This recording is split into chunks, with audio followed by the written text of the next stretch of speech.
Bonjour, vous allez bien j'espère. Dans cette nouvelle vidéo, je vous montre comment effectuer facilement la conversion d'un nombre décimal en binaire. Avant de commencer, je vais vous demander de faire trois petites choses. Appuyez sur le bouton s'abonner, activez la cloche de notification et soutenez-moi avec un pouce bleu. On prend le générique et on commence.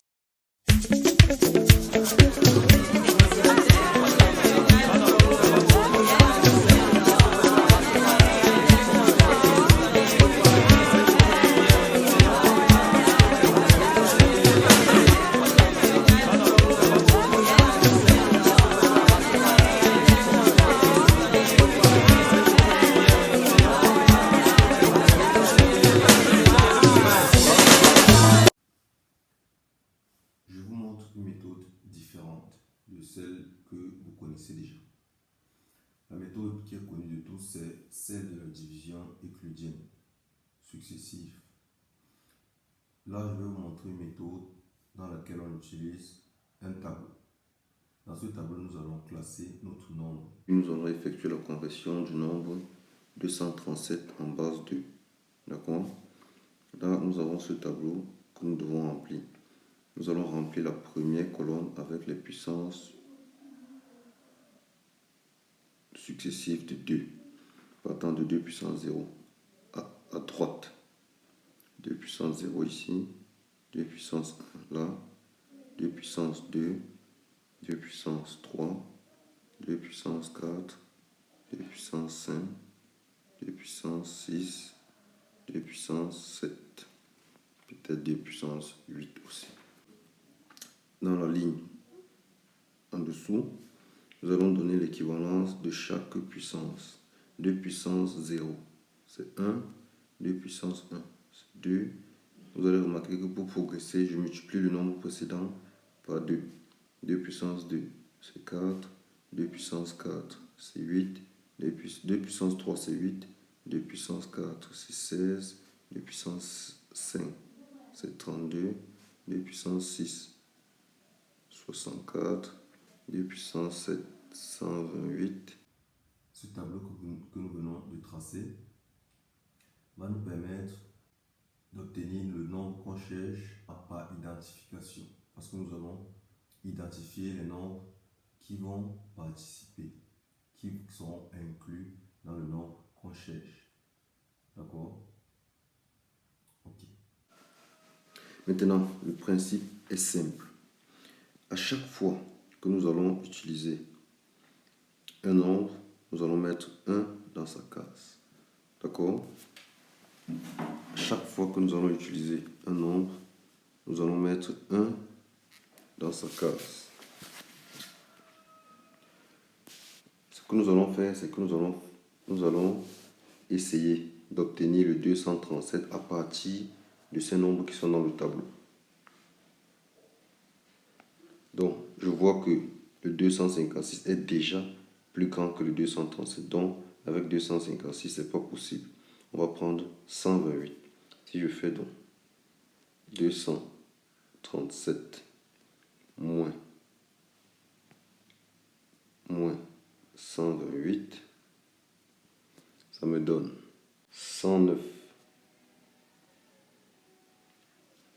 Donc, je prends 1. Donc, à chaque fois que je vais utiliser un nombre dans mes opérations, je vais mettre 1 dans sa case. D'accord? Ça me donne 109. Je vois que 109 est plus grand que 64. Je vais donc prendre 64. Je mets 1 là. D'accord? Ok. Ce que je fais, c'est que je fais 109 moins 64. Ça me donne 45. 45 est plus grand que 32. Je mets 1 aussi. Je fais 45 moins 32. Ça fait 13. 13 est plus petit que 16. Donc, je ne peux pas utiliser 16. Je mets 0 dans la case. Je vais donc utiliser plutôt le 8. Je fais 13 moins 8. Je mets 1. 13 moins 8, 5. D'accord? 5 est plus grand que 4, donc je vais utiliser 4. Nous sommes à 5 ici. 5 moins 4, ça fait 1. 1 est plus petit que 2, donc je mets 0 à 2, parce que je ne vais pas utiliser 2, je vais utiliser 1. 1 moins 1, c'est 0. Là, je m'arrête. D'accord? Vous allez voir que notre 237, en réalité, c'est 128 plus 64 plus 32 plus 8 plus 4 plus 1. D'accord?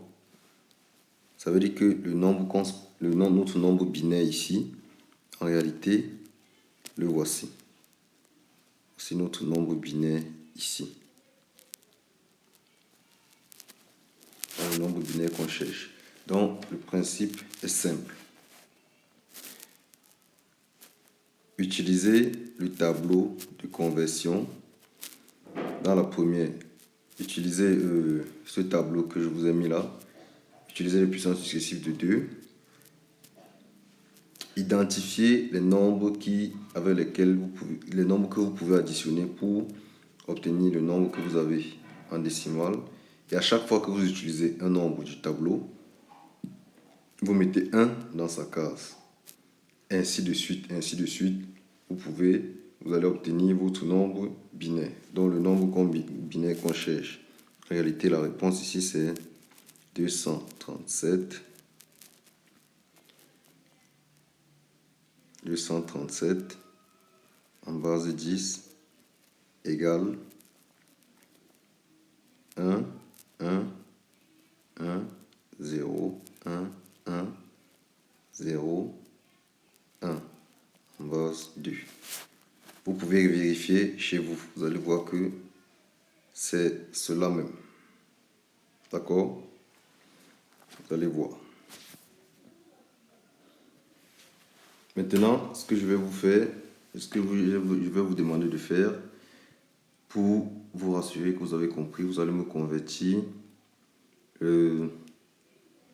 100, vous allez me convertir le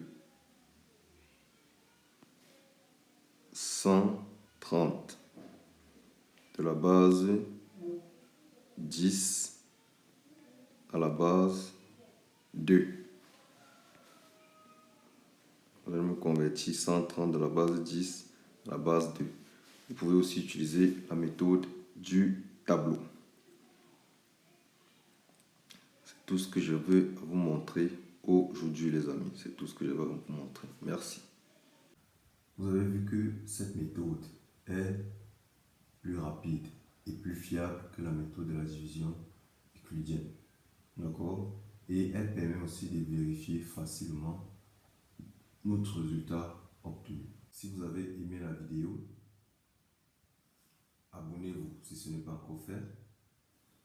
Activez la cloche de notification et soutenez-moi aussi avec un pouce bleu. On se revoit dans la prochaine vidéo.